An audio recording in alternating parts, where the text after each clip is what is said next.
동시에 교사의 날도 듭니다. 목회자나 교사나 가르친다는 점에서는 같은 것 같습니다. 우리 예수님은 주님이시면서 동시에 목회자이셨고 또 동시에 교사이셨습니다. 그래서 나는 주님의 종이 되는 것이고 또 주님의 성도가 되는 것이고 주님의 제자가 되는 것입니다. 주님께서는 오늘 이 목회자 주일에 무엇을 설교해야 됩니까? 라고 주님께 기도했습니다. 제가 목회자인데 제가 목회자 주일에 제가 설교하려니까 이게 나 부끄러운 거예요. 그렇다고 목회자가 하나님의 말씀을 피해갈 수도 없고 목회자 주일이라 해놓고 다른 설교할 수도 없고 피해서도 안 되고 거부해서도 안 되기에 그리고 또 목회자라고 내가 하고 싶은 말 다 하고 갈 수도 없고 하나님 앞에서 바르고 진실하게 하나님 말씀만 전해야 하겠다라고 생각을 하고 오늘 단상에 섰습니다. 이렇게 생각해 보니까 조금 마음의 위로가 돼요. 목회자의 날에 목회자가 설교하려니까 이 마음의 부담이 많았는데 조금 위로가 됐습니다. 그리고 기도하다 보니까 예수님이 생각났어요. 예수님을 생각해 보니까 더 위로가 됐습니다. 우리 예수님은 사실 이 지구상에서 가장 뛰어난 교사요, 가장 뛰어난 목회자요, 그리고 가장 우리를 살리시고 사랑하시는 주님이십니다. 근데 가만히 보니, 묵상해 보니 예수님도 12명의 제자를 3년 동안이나 훈련시키고 양육시키셨는데 한 사람은 실패해서 잃어버렸고 한 사람은 3번이나 욕을 하면서 저주하면서 예수를 모른다고 부인했고 한 사람은 다들 예수님이 부활했다고 말하는데 무덤에 가서 빈 무덤에 가서 보기까지도 했다고 말하는데도 한 사람은 내가 이 손가락으로 그 못자국 난 손을 만져보고 옆구리 창자국 난 곳을 만져보기 전에는 절대 믿지 못하겠다. 그런 제자가 있었어요. 그런 제자를 생각해 보니 저도 용기가 나더라고요. 그런 모습을 보니 저도 용기가 났습니다. 예수님도 이러셨는데 부족한 내가 감사함을 할 수 있어야겠다라고 생각을 했습니다. 성경에 보면 아주 아름다운 스승과 제자의 관계 예수님께서 보여주셨고 또 구약에서는 엘리야와 엘리사가 보여줍니다. 엘리사는 원래 농부였습니다. 엘리야가 엘리사를 보고 겉옷을 번져서 던집니다. 그러면 그 겉옷을 주워가지고 돌려주면 그 뜻이 무엇이냐면 너는 그 일을 내버려 두고 내 옷을 가지고 와서 나를 따르라, 내 제자가 되어라, 내 후계자가 되어라, 이런 뜻이에요. 엘리사가 소를 놔두고 옷을 걷어서 엘리야에게 갖다 주고 그 소를 잡아가지고 부모님과 이웃 사람들과 함께 모여서 잔치를 베풀고 그동안의 감사를 표현하고 그리고 엘리사가 엘리야를 따라갑니다. 그리고 엘리야를 뒤를 이어서 엘리사가 이스라엘의 선지자로 사역을 하게 되어집니다. 또 신약에 보면은 사도 바울이 디모데를 키우죠. 디모데가 어려서는 어머니와 외할머니에게서 하나님의 말씀을 배웠다가 장성한 청년이 되어서는 사도 바울을 따라서 전도 여행을 다닙니다. 전도 여행을 같이 다니다가 에베소 교회의 담임 목회자가 됩니다. 에베소 교회의 담임 목회자가 됐는데 이 디모데가 여간 힘든 게 아니에요. 그래서 사도 바울이 디모데 전서, 디모데 후서를 써서 보낸 것이 그 디모데 전후서예요. 디모데에게 목회에 대해서 충고해주고 권면한 말씀이 디모데 전후서입니다. 저는 이 히브리서가 사도 바울이 썼다라고 생각하는데 오늘 본문 말씀은 사도 바울이 오늘날 우리에게 주는 오늘날 성도들에게 주는 권면의 말씀이다라고 생각하고 오늘 본문의 말씀을 잡았습니다. 특별히 이 디모데 전후서뿐만이 아니라 다른 성경을 보아도 많은 권면의 말씀, 목회자를 향한 권면의 말씀이 있는데, 특별히 오늘 본문의 말씀을 찾은 것은 우리 교회가 올해 표어가 순종하는 교회 되자라는 표어이기 때문에 순종과 맞물려서 오늘 목회자 주일에 이 말씀을 드리려고 오늘 본문을 정하게 되었습니다. 오늘 본문을 보니 사도 바울은 이렇게 말씀합니다. 너희를 인도하는 자들에게 순종하고 복종하라. 여기 순종하고 복종하라 라는 말은 같은 말처럼 보여지는데 왜 두 번을 썼을까?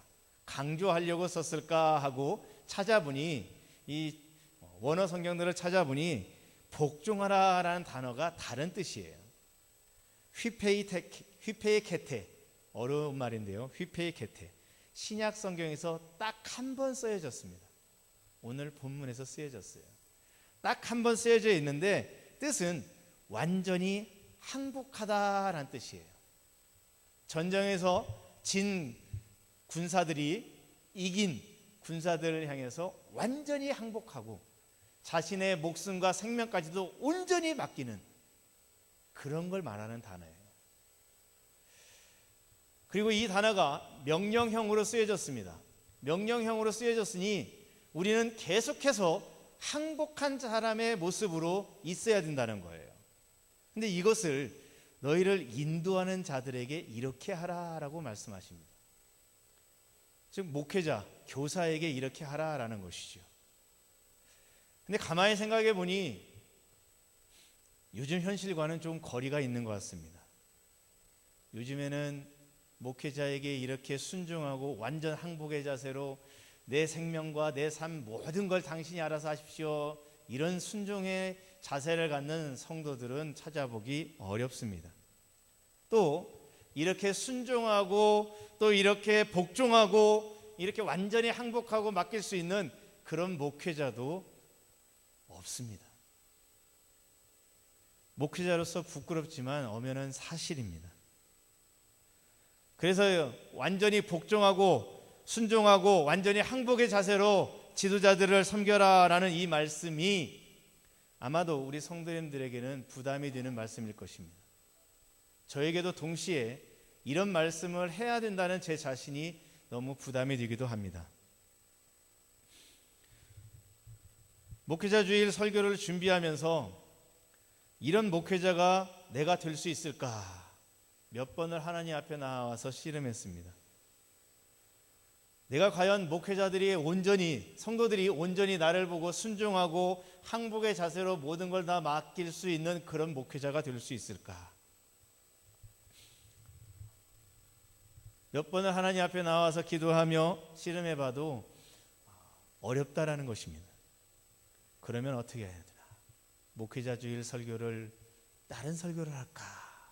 이런 생각이 드는 거예요. 근데 여러분, 목회자 주일에 해놓고 다른 설교하면 제가 말씀을 피해가는 것이고 도망가는 것이잖아요. 하나님께서는 저를 목회자로 세우시고 설교자로 세워주셨는데 내가 원하는 설교만 하면 그건 하나님의 뜻을 거역하는 자요, 목회자로서 하나님 앞에 부름받는 사람으로서 해서는 안 되는 모습입니다. 그래서 제가 참 제 자신이 부족하다, 이런 목회자가 될 수 없을 것 같다라는 생각이 들면서 자괴감이 드는데, 그때 마침 그 다음 말씀이 제 눈에 들어왔습니다. 그들은, 본문 보시기 바랍니다. 그들은 목회자들이죠, 지도자들이죠, 교사들입니다. 그들은 너희 영혼을 위하여 경성하기를 자신들이 청산할 자인 것 같이 하느니라. 여기 보니까 뜻이 명확하게 와닿지 않아요. 그래서 세번역 성경을 찾아봤습니다. 그랬더니 세번역 성경은 이렇게 말합니다. 그들은 여러분의 영혼을 지키는 사람들이요, 이 일을 장차 하나님께 보고드릴 사람들입니다. 목회자는 성도들의 영혼을 지키는 사람들이요, 그리고 그 지킨 일들을 하나님 앞에서 보고해야 된다라는 것입니다. 직장에서 상사에게 결제 서류를 들고 가는 그런 모습인 것입니다. 잘못한 결제가 있으면, 잘못한 것이 있으면 꾸지람을 받겠지요. 잘한 것이 있으면 칭찬을 받겠지요. 경성하기를, 또 여기 보니까 경성하기를이라고 되어 있는데, 이 경성하기를 깨어있다, 잠을 자지 않고 보초를 선다라는 말이에요. 여러분, 목회자들은 잠을 자지 않고 보초를 서는 경우가 많습니다. 언제인지 아십니까? 설교 준비할 때. 주일 설교를 완성하지 못한 목회자는 토요일 밤에 잠을 잘 수가 없습니다. 설교가 쉬운 게 아니죠. 신학 공부했다고 박사학위 받았다고 설교가 줄줄줄 나오는 거 아닙니다. 설교 때문에 밤잠을 이루지 못하는 목회자들이 많습니다. 저는 설교를 하다가 곤란한 경험을 한 적이 있습니다. 무엇을 잘못 먹었는지 밤새도록 설사를 했습니다. 새벽 시간이 됐어요. 잠은 잠대로 못 잤고 설사를 하고 있으니 몸은 피곤하고, 그래도 이 단상을 지켜야지, 하나님께서 세우셨으니 단상을 지켜야지 하고 준비를 하는데, 제 마음에 불현듯 이런 생각이 듭니다. 단상에 딱 서서 설교하는데 갑자기 설사 신호가 탁 오면 어떻게 하지? 성도님들에게 양해를 구하고 화장실 갔다 와서 계속해서 끝마쳐야 되나? 아니면 성도 예배 시간에 어떻게 화장실을 갔다 와? 지리면 지리더라도 끝까지 다 해야지. 여러분, 이런 때는 어떻게 하는 게 옳습니까? 답이 안 나오는 거예요. 지저분한 얘기지만 저는 그날 아주 애가 탔습니다. 몸은 힘들지요. 그러면 어떻게 해야 되나 고민은 되어지지요. 그런데 그렇게 고민하고 그렇게 애가 탔던 날보다도 그런 건 어쩌다 한번 이루어지는 날이잖아요. 정말로 힘든 때가 있어요. 그것은 기도를 아무리 해도 설교 줄이 잡히질 않는 거예요. 말씀을 아무리 봐도 말씀이고 설교 말씀으로 다가오지를 않는 거예요. 여러분, 설교 말씀이 나오질 않으면 시간은 지나가고 애가 탑니다. 입이 바짝바짝 타들어가고 피가 마르는 심정이에요. 이건 설교자가 아니면 이해를 못합니다. 사실 모든 설교자가, 모든 목회자가 10이면 10, 100이면 100 다 설교 잘하고 싶지요. 다 설교 은혜롭게 하고 싶어 합니다. 그런데요, 모든 설교자가 다 은혜로운 설교를 하는 것은 현실적으로 불가능합니다. 희망사항일 뿐이죠. 유명한 설교자가 와서 말씀을 전한다 해서 은혜 받으러 갔다가 은혜 받지 못하고 죽쓰고 돌아가는 경우, 여러분, 우리 성도님들도 그런 경험 해보신 적 있지요. 기대하고 갔는데 설교자가 유명한 설교자라고 해서 기대하고 갔는데 죽쓰고 돌아가서 에이, 은혜 별거 아니네 하면서 돌아온 경험들이 아마 한 번씩은 있을 것입니다. 그렇게 우리나라에서 난다 긴다 하는 대설교자인데도 죽을 때가 있어요. 그런데 하물며 어떻게 모든 목회자가 그리고 모든 설교 시간마다 은혜로운 말씀을 전할 수 있겠습니까? 실제 제가 경험했던 일 가운데 하나를 말씀드리겠습니다. 제가 강남에 있는 큰 교회에서 사역을 했었습니다. 그 교회는 1대 목사님이 은퇴하시고 2대 목사님이 약 1년 정도 목회를 하셨습니다. 근데 이 목사님이 교수 출신이어서 설교를 조금 이렇게 가르치는 설교처럼 하셨나 봐요. 어느 날 성미 급한 장로님 한 분이 참다 못 참고 예배 시간에 대뜸 소리 질렀습니다. 가르치지만 말고 설교 좀 하셔 하고 소리쳤습니다. 갑자기 예배 분위기 싸해졌습니다. 앞으로 큰일 나겠구나라고 생각되어졌습니다. 조금 시간이 몇 주간의 시간이 지나고 평신도 주간이 되었는데, 교회에서 장로님들에게 평신도 주간에는 장로님들이 설교를 했으면 좋겠습니다. 장로님으로서 교회에 하고 싶은 말씀도 있을 것이고 또 평상시 은혜 받은 말씀 나누고 싶은 것도 있을 텐데 그것을 이 시간에 했으면 좋겠습니다. 한 달 정도 남았으니 준비해 주세요 했더니 장로님들이 다 찬성했습니다. 그리고 열심히 나름대로 준비했습니다. 그리고 나서 설교 단상에 서서 이제 평신도 주간에 장로님들이 한 분씩 돌아가면서 설교를 했습니다. 설교를 하고 난 뒤에 그 다음 주간이 되었는데, 그 예배 시간에 소리쳤던 그 장로님이 어떻게 바뀌신지 아십니까? 목사님이 설교를 딱 시작하자마자 가방에서 수첩하고 볼펜을 꺼내 들더니 열심히 받아 적기 시작하는 것입니다. 그리고 그 다음 주간에는 제가 아동부 교회 학교를 섬기고 있었는데, 교회 학교에 와서 자기가 부끄럽다고 설교를 해보니 설교자들이 얼마나 힘든지 알겠다고, 여러분들 부목사님이고 전도사님들인데 정말 애쓰신다고 하면서 그 모든 부목사와 전도사님들에게 다 섬겨주고 가셨습니다. 막상 해보니까 안 되더라는 거예요. 나도 교회에 할 말이 있는데, 내가 받은 은혜도 나누고 싶은데 막상 올라와 보니까 아니더라는 거예요. 여러분, 이 설교 단상이 쉬운 자리가 아닙니다. 육적으로 피곤함도 있을 뿐만 아니라 영적인 쏟아냄이 있어야 돼요. 그걸 감당하지 못하면 이 육신이 병들어 갑니다. 또 설교가 막상 해야 되는데 설교가 안 나오면 애가 타요. 여러분, 사람이 애가 타고 긴장하고 그러면 꼭 건강이 안 좋아지는 거예요. 그래서 목사님들 중에 아프신 분들이 많아요. 전에는 비밀로 조용히 살았는데 지금은 SNS, 인터넷이 발달해서 다 알게 됩니다. 사랑의 교회라고 옥하는 목사님이 목회하셨던, 옥하는 목사님 일화도 있죠. 옥하는 목사님 아버님이 장로님이셨어요. 옥하는 청년 때 아버지, 저 목회를 해야겠습니다 라고 했더니 장로님이 아들에게, 목회자의 길을 가는 아들에게 5가지 권면을 해줬다고 그래요. 그 중에서 첫 번째 가장 중요한 것이 뭐냐면 건강을 챙겨야 됩니다 라고 말해줬어요. 아무리 설교를 잘해도 건강이 안 좋으면 병원에 누워있지 단상에 못 섭니다. 그런데 그렇게까지 충고해 줬는데도 결국 암으로 돌아가셨죠. 이게 쉬운 게 아니에요. 겉으로는 목회자라는 성도님들의 섬김과 우러름이 있지만 이 내면에서는 매 시간마다 설교를 앞두고 또 목회한다는 것 자체가 쉬운 일이 아닙니다. 그래서 이 목회자는 사명이 있지 않으면 감당할 수가 없습니다. 사명자가 감당해야 돼요.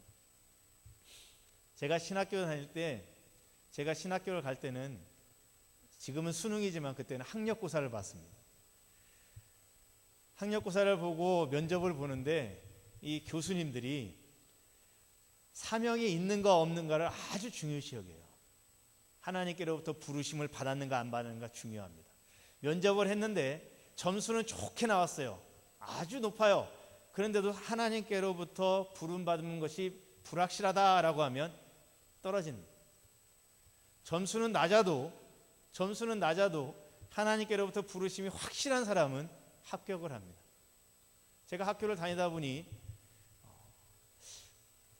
한 분이 복학을 했어요. 군대를 갔다 와서 복학을 했어요. 조금 이렇게 같은 학년에 다니다 보니까 얘기를 좀 했습니다. 그랬더니 이분이 조폭 출신이에요. 힘이 얼마나 좋은지 자기는 조폭 간의 싸움을 할 때 주먹으로 때려본 적이 없대요. 때리면 죽을 것 같아서 손바닥으로 때렸대요. 탁 때리면 4m, 5m 날아간대요. 힘이 얼마나 좋은지 모릅니다. 손가락이 제 손가락의 2배예요. 손바닥이 제 손바닥의 2배예요. 손목이 없어요. 저는 이렇게 손목이 있잖아요. 손목이 없어요. 2개 나이트클럽 2개를 관할하고 조폭으로 있었는데 조금 더 친해지다 보니까 이분이 어떻게 신학교를 들어왔지? 여러분, 조폭이 무슨 공부를 했겠습니까? 조폭이 무슨 영어 공부를 하고 수학 공부를 하고 국어 공부를 하고 학력고사를 치를 수 있겠어요? 그래서 어떻게 해서 들어오셨냐고 물어봤더니 점수는 안 되는데 은혜로 들어왔어요. 그렇게 말하는 거예요. 그래서 궁금해서 더 캐물었죠. 그랬더니 면접을 볼 때 이렇게 했대요. 앞에 교수님들 딱 계시는데 칼을 탁 꺼내가지고, 칼을 꺼냈으니 얼마나 면접 보는 교수님들 시겁했겠습니까? 덩치도 이만하죠. 얼굴은 산적같이 생겼죠. 그런 사람이 칼을 꺼냈으니 얼마나 겁니다. 그 칼로 탁 혈서를 썼대요. 나는 하나님 앞에 충성하겠습니다 하고 혈서를 쓰고 나왔대요. 뭐 할 말도 없고, 자기가 배운 것이 없으니까 교수들에게 뭘 대답할 말도 없고 아무것도 없어서 혈서 딱 써놓고 그냥 나왔대요. 그랬더니 교수님들이 성적도 낮고 뭐 변변치 않지만 그래도 이걸 보니 소명받은 건 확실하다 해서 합격시켜 주셨대요. 실제로 한국 교계 초기 한국 기독교의 역사를 보면 깡패였던 분이 하루아침에 변해서 목회자 된 분들이 많이 있습니다. 이분도 그렇게 해서 들어왔어요. 실력으로는 안 되는데 소명은 확실하게 받았으니, 소명받은 사람을 떨어뜨리면 교수가, 신학대학 교수가 하나님의 뜻을 가로막는 것이 되는 것이죠. 신학대학 교수가 그것을 하면 안 되는 거죠. 실력은 없지만 부름받은 건 확실하니 합격시켜 주신 거예요. 참 부족하지만 하나님의 사명이 무엇인지를 잘 보여주는 그런 일화가 되는 것 같습니다. 사실 목회자는 설교뿐만 아니라 모든 게 다 그렇지만 대표적으로 설교가 잘 된 날은 아주 기분이 좋아요. 근데 설교가 안 된 날은 정말 쥐구멍이라도 들어가고 싶은 심정입니다. 예배 후에 성도님들하고 저 뒤에서 그 현관에서 인사하는데 그 자리도 좀 피했으면 좋겠어요. 마음이 탄다, 피가 마른다, 목회자들이 설교를 앞에 놓고 겪는 고민들입니다. 제가 한 번은 설교 세미나 갔더니 목회자들을 모아놓고 저 부산에서 목회하시는 김문은 목사님이, 저는 이분 좋아합니다. 왜냐하면 출발이 침례교단에서 출발하셨어요. 신학교를 장로교단을 가셨기 때문에 장로교단 목사님인데, 많은 목회자들을 모아놓고 이 우리나라에서 그래도 설교 잘하신다고, 재미있는 설교를 잘한다고 알려져 있는 이 김문은 목사님이 하시는 말씀이, 여러분들 가운데 토요일이 되면 아싸 내일 주일이다, 드디어 성도님들 앞에서 설교하겠다라고 기뻐하는 분들이 있으면, 기쁜 마음으로 들뜨는 분들이 있으면 병원에 가서 꼭 건강검진 받아보시기 바랍니다 라고 얘기하는 거예요. 그런 분들이 없다는 거예요. 자기도 토요일만 되면은 설교 때문에 정말 쥐어짠다는 거예요. 근데 그것을 아싸 좋다 하고 기쁘다 하고 행복하다 하고 느낀다면 치료받으라는 거예요. 근데 거기 있는 모든 분들이 다 공감하더라고요. 쉬운 게 아니죠. 다 성도님들도 다 좋은 설교 듣고 은혜 받는 설교 듣고 싶지만, 사실 그것보다 목회자는 더 잘하고 싶어요. 근데 다 잘할 수는 없잖아요. 다 잘할 수는 없어요. 그게 문제이죠. 오히려 정말 하나님의 말씀을 올바로 분별해서 정말 진리의 말씀을 선포하고 싶은데 이게 쉽지 않은 거예요. 오늘 말씀 보니 그럼에도 불구하고 위로가 되는 말씀이 있었습니다. 그들로 하여금 즐거움으로 이것을 하게 하고 근심으로 하게 하지 말라. 그렇지 않으면 너희에게 유익이 없느니라. 설교 잘못했다고 매번 혼나고, 설교 잘했다면 매번 또 칭찬받고 그런다면 여러분, 어떤 목회자가 제대로 목회할 수 있겠습니까? 여기 보니 즐거움으로 하게 하고 근심으로 하게 하지 말라. 이 말씀은 부족해도 아멘 아멘 해주시고, 사실 또 아멘 아멘 해주실 때에 설교자는 또 힘이 나는 것이에요. 성도님들이 다 저를 쳐다보고 말씀을 경청할 때 힘이 나는 것이에요. 다 고개 숙이고 졸고 있으면 무슨 힘이 나겠습니까? 또 이 목회자로 하여금 즐거움으로 하게 하고 근심으로 하게 하지 말라. 그렇지 않으면 너에게 유익이 없느니라. 가만히 살펴보니 이 말씀에 딱 맞아떨어지는 예화가 있는 것 같습니다. 출애굽한 이스라엘 백성들이 광야로 갔습니다. 광야에 가니 먹을 것이 없지요. 하나님 앞에서, 이 모세 앞에서 원망했습니다. 그러자 하나님께서 만나를 주셨어요. 만나를 맛있게 먹었는데 맨날 먹다 보니 만나도 질리는 것이죠. 만나가 무슨 만나예요? 맨날 먹으면 질리는 것이죠. 고기 좀 먹고 싶다고 또다시 원망하고 불평했습니다. 하나님이 또 고기를 주셨어요. 근데 또 있으니까 이 물이 없네요. 물이 없어서 원망하고 또 불평합니다. 하나님께서 또 물을 주셨습니다.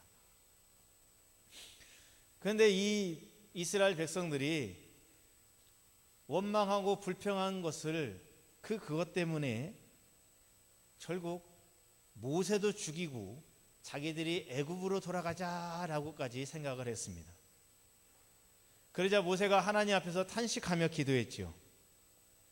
모세의 기도로 그들이 만나도 먹고 고기도 먹고 물도 마시게 되었지만 그들의 그 불평, 모세 앞에서의 한 그 불평과 원망은 모세에게 덕이 되는 게 아니라 오히려 자신들에게 아무런 유익도 되지 못했습니다. 결국 그들은 다 광야에서 죽어지고 가나안 땅에 들어가지 못하는 신세가 되었기 때문입니다. 여러분, 사실 모세가 이스라엘 민족의 지도자로서 광야에 대해서 몰랐기 때문에, 광야에는 먹을 것이 없고 광야에는 고기가 없고 광야에는 물이 없다라는 것을 모세가 몰랐겠습니까? 모세가 40년 동안은 왕궁에서 살았지만 그 이후 40년 동안은 미디안 광야에서 살았습니다. 아마 누구보다도 광야에 대해서는 더 잘 알고 있을 것입니다. 왜냐하면 40년 동안 광야에 살아왔잖아요. 이스라엘 백성들은 애굽에서 살았기 때문에 광야가 어떤 곳인지 몰랐습니다. 모세는 다 알고 있었어요. 그런데도 왜 먹을 것도 없고 고기도 없고 물도 없는 광야로 이스라엘 백성들을 끌고 갔습니까? 그것을 이스라엘 백성들은 헤아리지 못한 거예요. 그러니까 모세에게 와서 원망합니다. 당신이 우리를 묘지가 없어서 이 광야에서 다 죽게 만드느냐. 여러분, 사실 모세가 몰라서 그런 게 아니잖아요. 하나님께서 광야로 가라 하니까 모세는 순종해서 광야로 이끌고 온 것이잖아요. 근데 백성들은 그러지를 못합니다. 그러지 못하고 원망하고 불평하니 결국 가나안 땅에 들어가지 못하고 아무런 유익이 없는 것이에요. 하나님께서 보내셨다라고 생각했다면 모세가 왜 우리를 광야로 인도할까, 이 생각이 아니라 하나님은 왜 모세를 통해 우리를 광야로 인도하실까를 생각했어야 됩니다. 겉보기에는 모세가 어리숙하게 보이고 겉보기에는 모세가 광야에 대해서 아무것도 모르는 것처럼 보이지만 그러나 사실 모세는 알고 있었던 거예요. 하나님의 뜻이니까 순종해야 유익이다. 순종해야 축복이다. 저들은 불평하더라도 따라와야 된다라는 걸 알고 있었던 것이죠. 그러나 이스라엘 백성들은 그것을 몰랐습니다. 모르니까 결국에는 모세도 죽이고 애굽으로 다시 돌아가자라고 생각했죠. 하나님이 아주 화가 나셔가지고 저들을 내가 다 죽이고 모세 너로부터 새로이 후손을 만들겠다라고 하니 모세가 안 됩니다. 하나님, 그렇게 하시면 이방 사람들이 하나님이 저들을 다 죽이려고 광야로 이끌어냈다라고 생각할 것입니다. 절대로 하시면 안 됩니다. 그 말씀을 하나님이 받아들이시고 그들을 살려주십니다. 대신에 광야에서 죽고 가나안 땅에는 들어가지 못하게 됩니다. 아무런 유익이 없죠. 불평하고 원망했다가 아무런 유익이 없습니다. 하나님을 향해서 원망하고 모세를 향해서 원망했다가 아무런 유익도 못 거둔 것이지요. 여러분, 사실 완전한 사람이 어디 있습니까? 모세도 자격으로 따지면 부족한 사람이죠.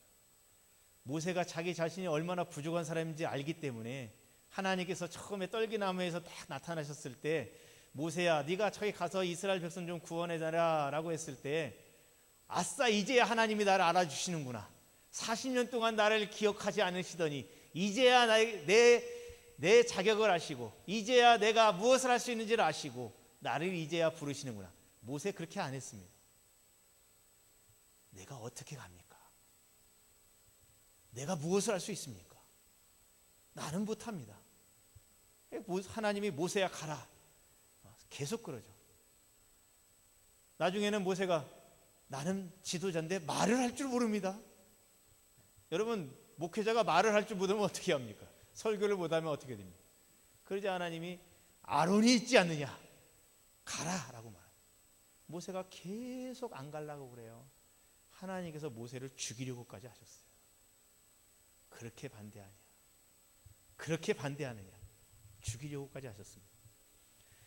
그런데 그 모세가 말을 못하잖아요. 그러니까 백성들이 더 답답했을 거예요. 왜 광야로 우리를 인도하냐고.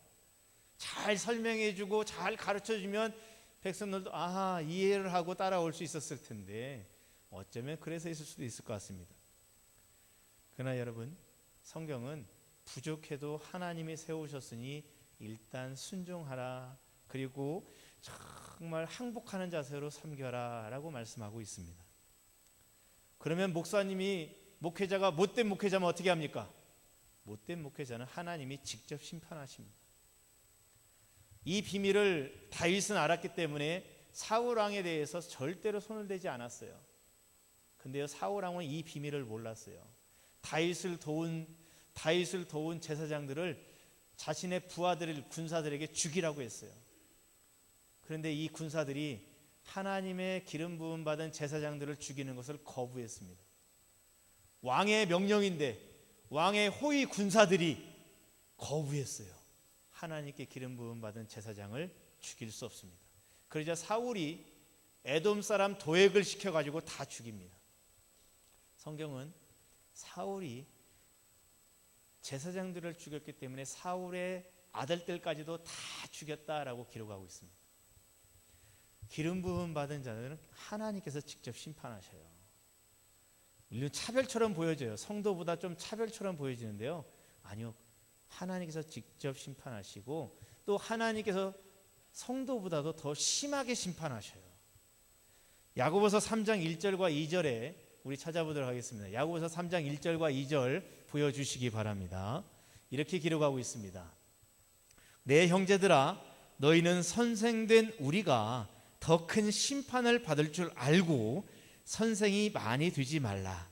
우리가 다 실수가 많으니 만일 말에 실수가 없는 자라면 곧 온전한 사람이라. 여기 선생된다고, 목회자도 마찬가지입니다. 성도보다는 선생에 대한 심판이 더 커요. 선생보다는, 교사보다는 목회자에 대한 하나님의 심판이 더 커요. 목회자가 영광만 있고 좋은 것만 있는 게 아니에요. 하나님 앞에 섰을 때 잘못한 것에 대해서는 성도들보다도 더 크고 강하게 심판받는 거예요. 그래서 함부로 목회자가 돼서는 안 되는 것입니다. 사명이 있고 소명이 있는 사람만 해야 되는 거예요. 우리 가운데 완전한 사람이 어디 있습니까? 우리가 다 실수가 많으니, 다 실수가 있죠. 특별히 목회자는 말에 실수가 많습니다. 그런데 성경은 말에 실수가 없는 자라면 곧 온전한 사람이라 라고 말하고 있습니다. 실수가 있을 수 있다는 것입니다. 완전하지 않다는 것입니다. 그럼에도 순종하라는 것입니다. 못마땅해도 일단은 순종하는 것이 본분이다라는 것입니다. 그리고 그 못마땅한 목회자에 대해서는 하나님께서 특별하게 판단하시고 특별하게 심판하시겠다라는 것이에요. 그러니까 이 목회자에게는 이런 말씀들이 더 두려운 말씀이죠. 이런 말씀을 붙들고 내가 잘못되지 않게 범죄하는 목회자가 아니라 하나님 앞에 부족하더라도 주님의 십자가를 바라보고 나아가는 목회자가 되어야겠다라고 다짐을 하게 됩니다. 사실 예수님도 3년 동안 제자 양육하셨지만 한 사람은 잃어버렸고, 한 사람은 3번이나 저주하며 욕하며 부인했고, 한 사람은 부활의 주님을 믿지도 못했잖아요. 예수님도 그러는데 허물 많은 내가 얼마나 더 많은 실수가 있겠습니까? 그럼에도 불구하고 성경은 일단 순종하고 그리고 복종하라 라고 말씀합니다. 그렇게 해야 너희에게 유익이 있다라고 말씀해요. 사실 목회가 쉬운 일이 아니죠. 모세와 같이 하나님은 이렇게 말씀하시는데 백성은 따라오지 않을 때 얼마나 힘들겠습니까? 그래서 목회는 혼자 하는 게 아니에요. 같이 하는 겁니다. 성도들과 함께해서 목회자와 성도들이 합력해서 교회를 세워가는 것입니다. 목회자는 독단을 부려서는 안 되고 성도들도 순종해야 되는 것입니다. 특별히 이것이 범죄가 아니라면 내 생각과 다르다 할지라도 순종해 주셔야 되는 것입니다. 사실 목회자를 향한 순종이 아니라 하나님을 향한 순종이 되는 것입니다. 목회자도 사람이기에 실수할 수 있습니다. 사실 목회자가 자격이 있어서 목회자로 부름받은 거 아니에요. 부족한데도 하나님이 사명 주신 거예요. 전에 조폭 출신인 목사님처럼 자격은 없지만 하나님께서 사명 주셨으니 감당하는 거예요. 잘난 맛에 하는 것이 아니라 은혜로 하는 것이지. 정말 당장은 부족해도 부르신 하나님이 계시니, 세우신 하나님이 계시니 필요한 은혜와 능력을 부어 주실 것이다 하는 믿음 가지고 나아가는 것입니다. 은혜도 주시고 능력도 주시는 하나님을 바라며 믿으며, 그리고 하나님은 실수하지 않으시는 분이시라는 것을 내가 믿으며 나아가는 거예요. 저는 우리 교회가 우리 성도님들과 또 우리 목회자들이 같이 합력해서 하나님의 뜻을 이루어가고 교회를 세워가는 그런 교회가 되었으면 좋겠습니다. 그래서 합력하여 선을 이루듯 주님의 사명 이루고 이 시대 말에 주님 앞에 기쁨이 되어지고 진정 이 세대에는 소망이 되어지는 그런 교회를 만들어가는 저와 여러분들이 되시기를 주님의 이름으로 축복의 말씀을 드립니다. 찬양하겠습니다. 주님 다시 오실 때까지 나는 이 길을 가리라.